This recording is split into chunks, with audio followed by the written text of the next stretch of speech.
National Broadcasting Company invites you by transcription to join The Chase.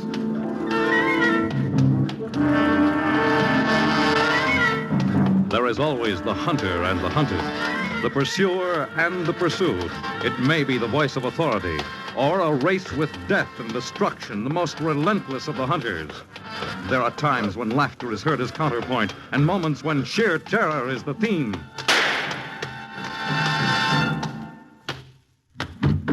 But always there is the chase.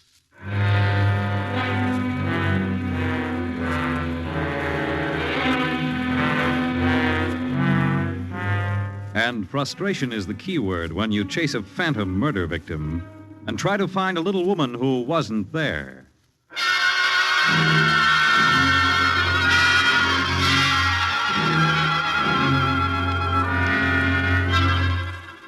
You won't believe it.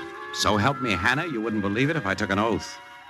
But I'm going to tell it to you anyway, because the yarn's so screwy I can't get it out of my head. Now, don't interrupt me. Just listen.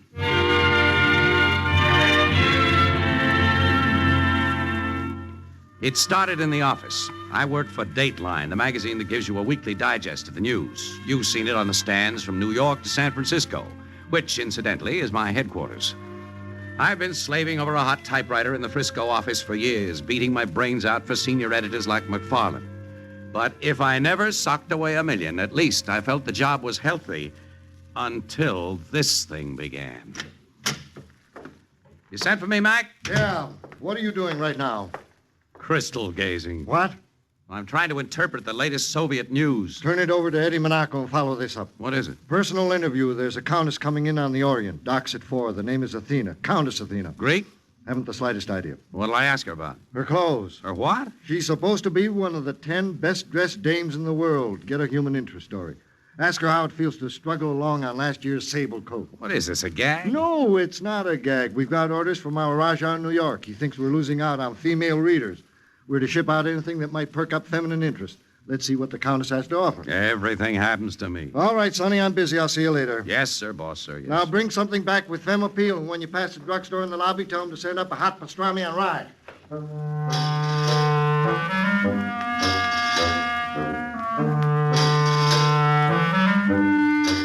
The Orient was a brand new ship just ending its first round trip to Hong Kong and points east. The decks were crowded with passengers and their friends when I got on board, and it was 15 minutes before I finally collared the purser for directions to her ladyship's suite. Excuse me, fella, you're the purser? Oh, yes, sir. Well, I'm Jerry Combs, Dateline Magazine. Is there a Countess Athena on board? Oh, boy. Where is she? Just up forward. You looking for an interview? Yeah. Oh, she's a honey. Come with me. Good to look at, huh?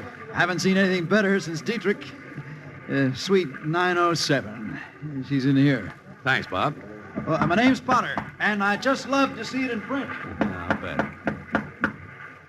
Come in.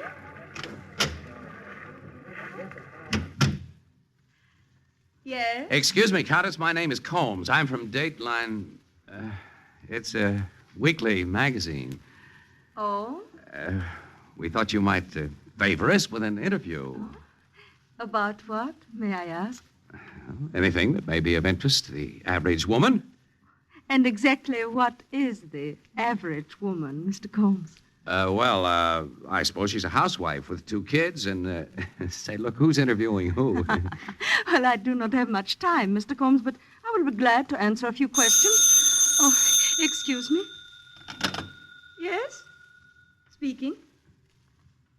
What? Oh, yes. Yes, as soon as possible. Of course. I'm stopping at the Hotel Metro. And thank you for calling. Something wrong, Countess? I'm sorry, but I must ask you to leave. But I just... Please. Say, you look upset. Is there anything I can do to help you? There's nothing. Goodbye.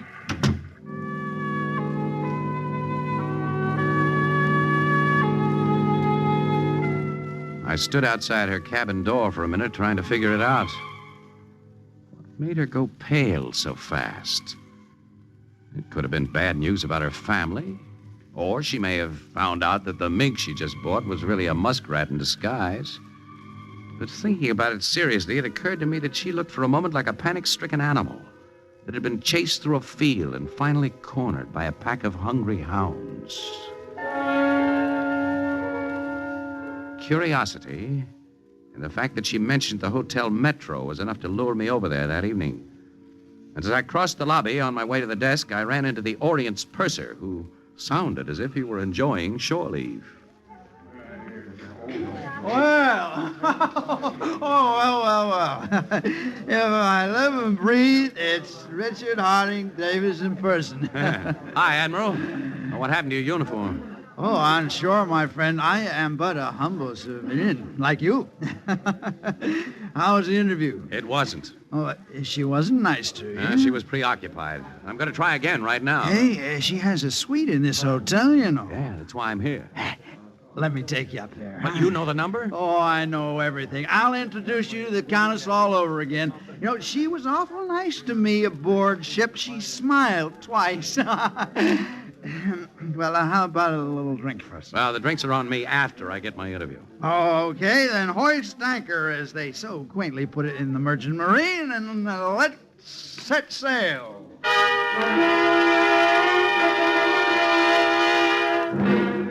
79, 81. This is it. Maybe I'd better go in alone. Oh, why?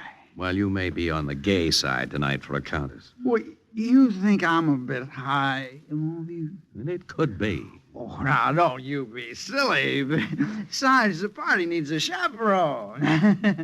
Me.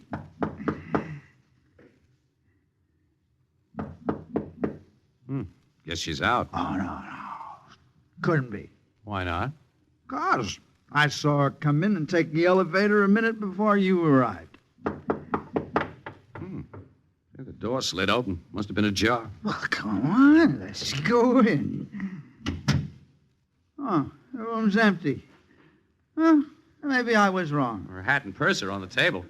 Yeah, so they are. Let's look in that room. Empty in here, too. Not quite.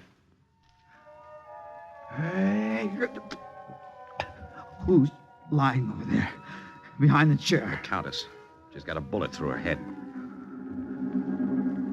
Holy smoke. Now, take it easy. Yeah, we better call an ambulance. Make it a hearse, but first get hold of the police. The police? Don't stand there, make the call. But don't use this phone. Why not? Never mind, why not? There's a hall phone in the lobby. Use that one. Oh, okay. And hurry. Yeah, okay.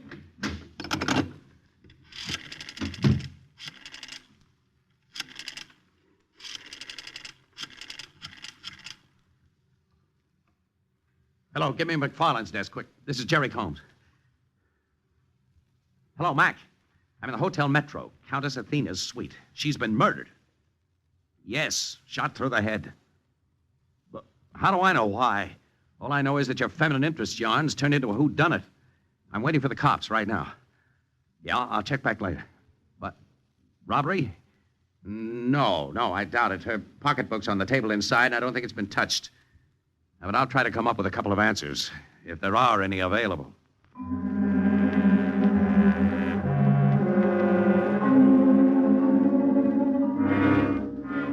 I checked the room before the police arrived and found everything in order.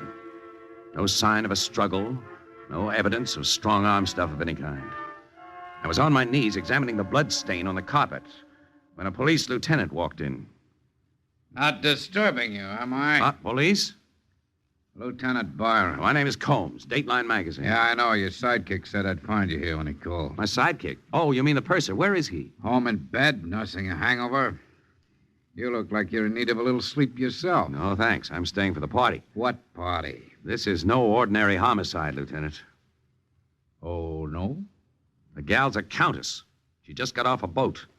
I was in her stateroom when she got a call that scared the living...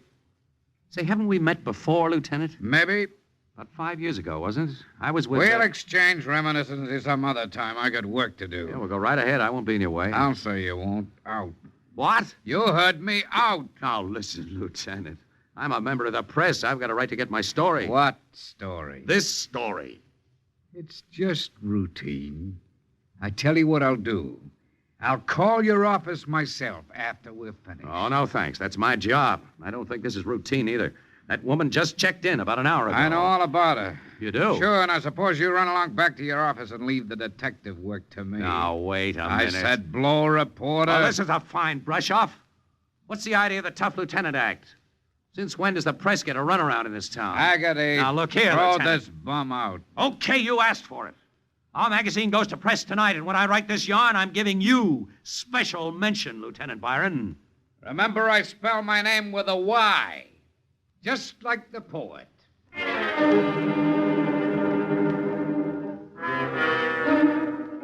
I was sore as a boil by the time I got back to the office. In all my years on the press, I've never been treated like a high school kid with a yen for sensationalism.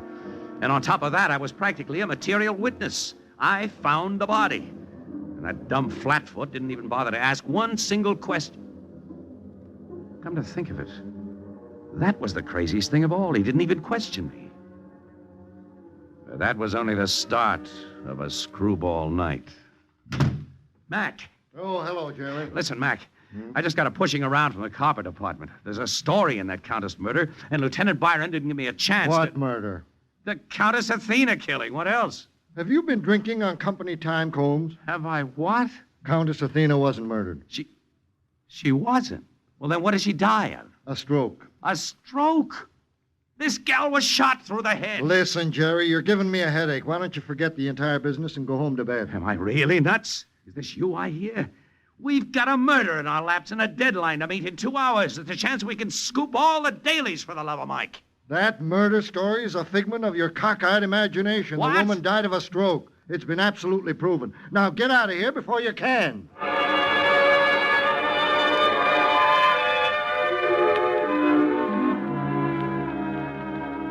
It almost made my whiskers curl. My own boss, a man of intelligence, was telling me that the woman I saw with a slug in her brain died of natural causes.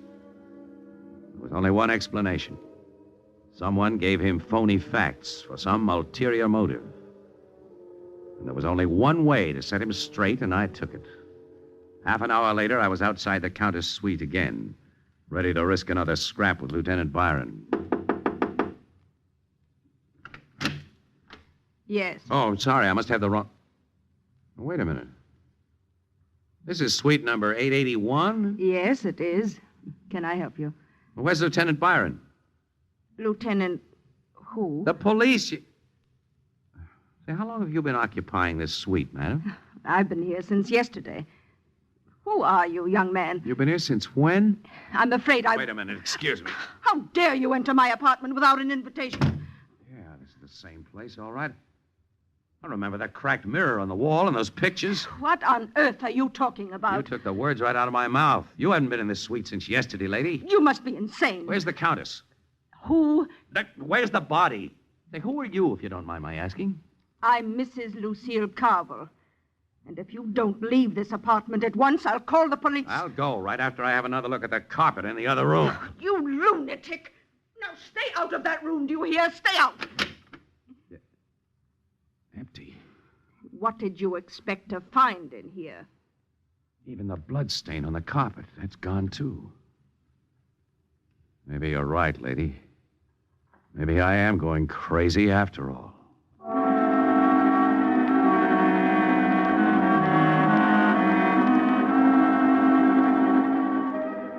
I walked out of the suite with a muttered apology and a ringing in my ears. What was going on here? A dame with a hole in her face isn't something you dream up every day in a week. But this Carver woman acted as though the Countess never even existed. She almost made me feel I was chasing a mirage. I needed a drink. Good three-fingered hooker and a chance to think this out.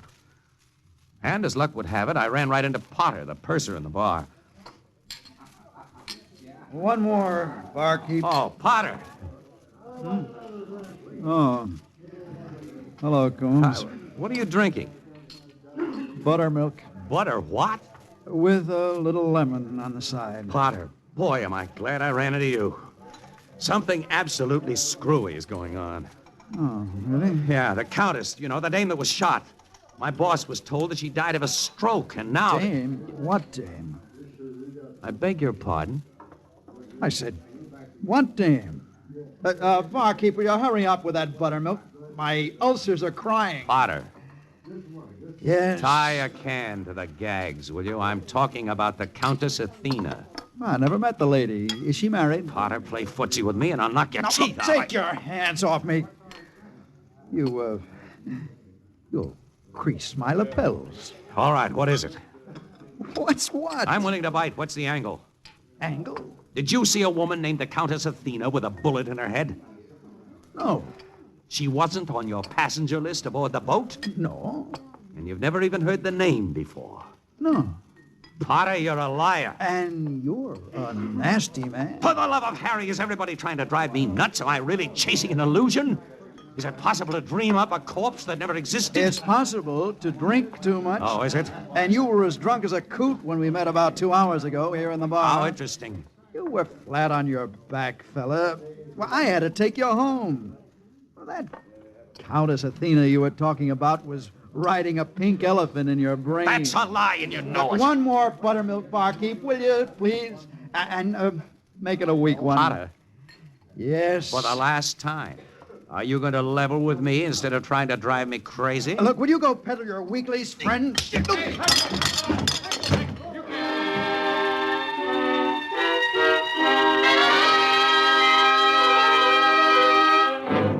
I don't know why I hit him. Guess it must have been just a little too much. Everybody was acting like I was insane. But that sock on the button brought 3 cops on the run. And 15 minutes later, I was standing in front of a desk sergeant in a local precinct. Drunk and disorderly. Wait a minute, Sergeant. I wasn't drunk. Then how did you come to be brawling in a bar, mister? High spirit? I was frustrated. You were what? I've got nothing personal against the man I hit. It's just that he... You felt like exercising, so you tried to break his jaw. Well, not exactly, no. Not exactly. Well, now, maybe the judge will give you not exactly 30 days, me bucko.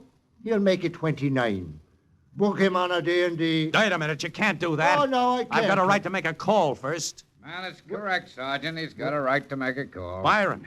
Lieutenant Byron, to Oh, you. boy, am I glad you're here. Well, you flatter me. What happened? Did they catch you stealing apples from a pushcart? Listen, you remember Potter, the purser?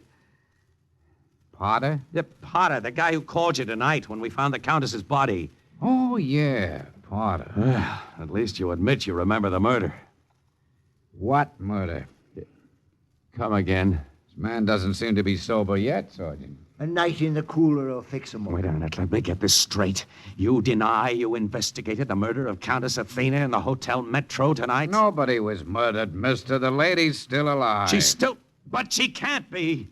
No? She was killed instantly. You better lock this boy up for a week, Sergeant. He may be dangerous. What kind of a deal is this, anyway? Is everybody trying to drive me up a tree? Hey, what's the charge, Sergeant? A D&D.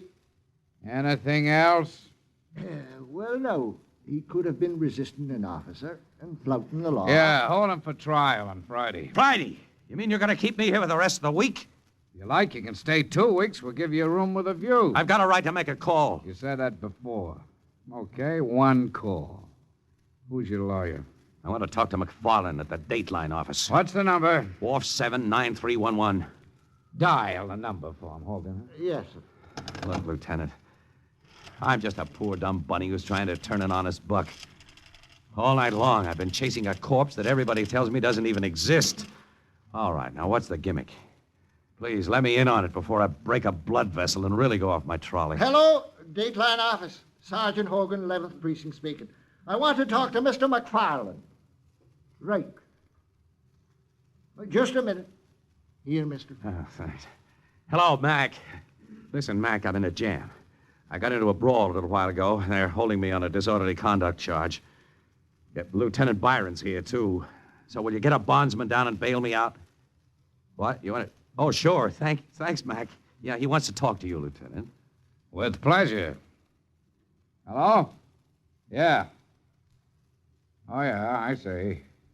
I'm sorry to hear you say that, Mr. McFarlane. What? Yeah, I understand.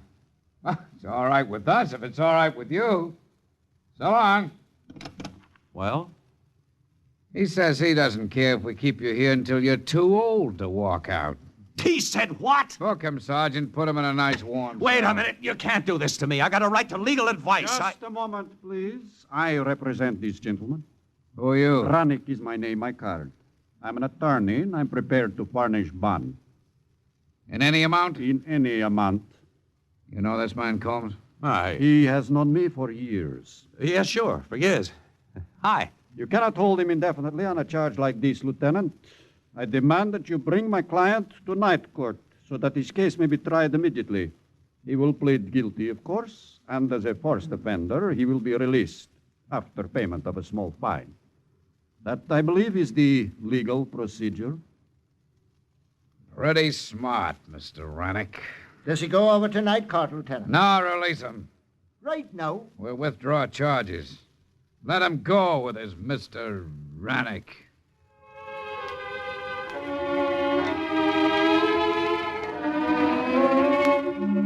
Rannick was Santa Claus. A Santa with a sallow face and a toothbrush mustache who looked more like a soapbox orator than a lawyer. But he was just what the doctor ordered as far as I was concerned. He didn't say a word until we hit the street. And then he murmured something about a cup of coffee, and he steered me into a cafeteria across the way. I don't know who sent you, Mr. Rannick, but you're the answer to a prayer. I was in the Metro Bar just before the fight began, Mr. Combs. And I followed you to the station house. Yeah? Why? Because your story was so interesting. My story? The one you discussed with the young man you struck. The man who was purser on the Orient with the Countess Athena. Oh? You know the Countess Athena? I've heard of her. According to what you told the purser, the lady was murdered. Yes. When? Tonight. By whom? I don't know. Your interest seems to be more than casual, Mr. Rannick. I assure you it is. However, I must believe your story first before I can tell you just why I'm so concerned. Oh, you're going to tell me I've been seeing things, too, like everybody else? Oh, on the contrary, I'm most anxious to have your story proven, if that is possible. You must admit, however, that the pursers seem to feel you were intoxicated. And the others... Seem to feel I'm crazy. However, there is one way to verify your story, Mr. Combs. I must see the body with my own eyes. And how do you think you're going to do that? There is only one place the corpse would be, is there not? Yeah, the morgue. Exactly. You have a press card. That should be enough to pass us through. Finish your coffee, Mr. Combs. We have an interesting evening ahead of us.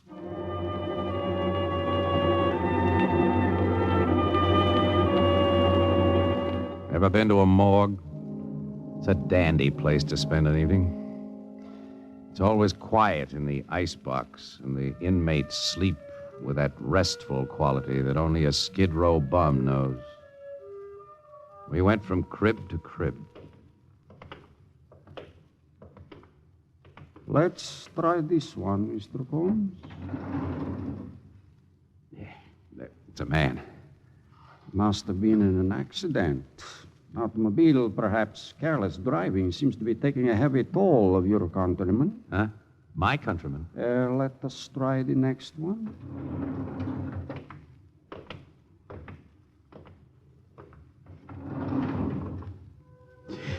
That's her. Yes. That's the Countess. As you say, she's been assassinated. What? Assassinated? You mean you think it was political? Her real name was Marov, Mr. Combs. She was a traitor. Say, who are you, anyway? I'm afraid I have work to do, and I have no further time to waste on you. Wait a minute. Let go of my What arm. was that crack you made before about my countryman? What's all this about the Countess being a traitor? I don't dig you, Stand back, you fool! That gun loaded? You're an idiot, Combs. I have half a mind to leave you here in an appropriate state, but I have other things to do that are more important. I'll say you have. Byron! Stay put, Rannick.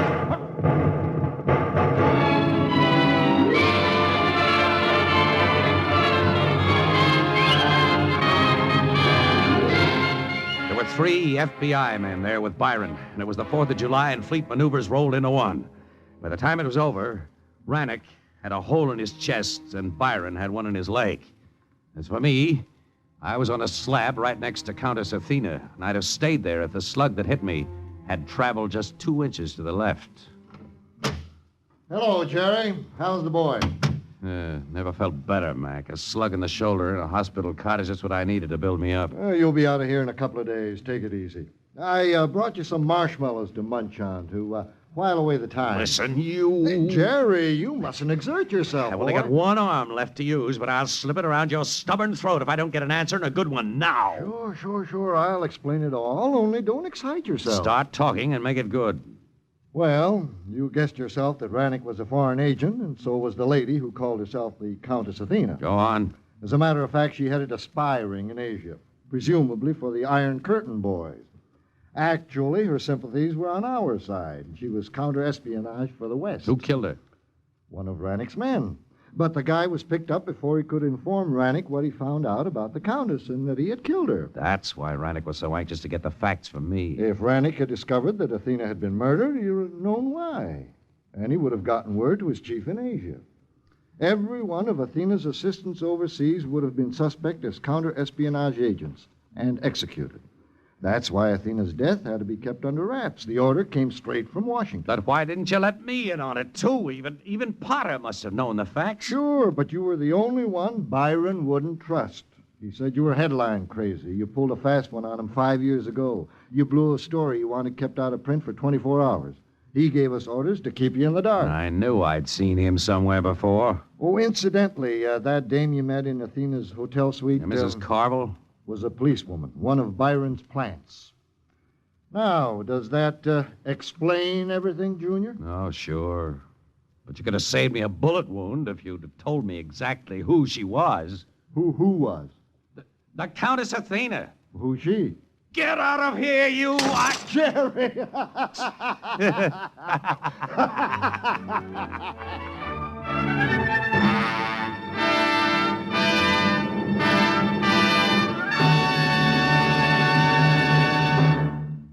In the animal world, there is the hunter and the hunted, hound and fox, hawk and sparrow, chicken and worm. But who is to judge precisely which is the pursuer or the pursued as we enter the chase?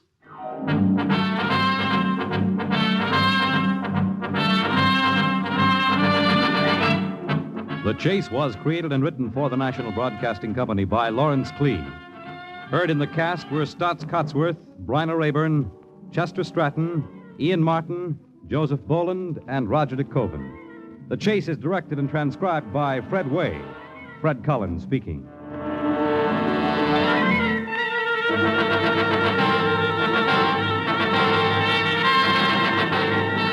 Next week, a penny-pinching husband and wife industriously weave their own shroud in The Chase.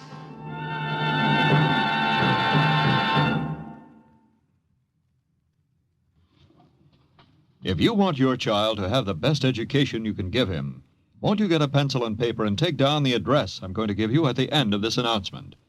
Unless we start preparing now, in a few years our public schools will be as behind the times as the Little Red Schoolhouse. It is estimated that by 1956, there will be some 7 million more children in elementary schools than they are now. More equipment will be needed, textbooks. To help assure your children a proper education, write for free information about how citizens in other communities are improving their schools. The address? National Citizens Commission for Public Schools, 2 West 45th Street, New York City. Tonight, it's Adventure with Countess Spy on NBC.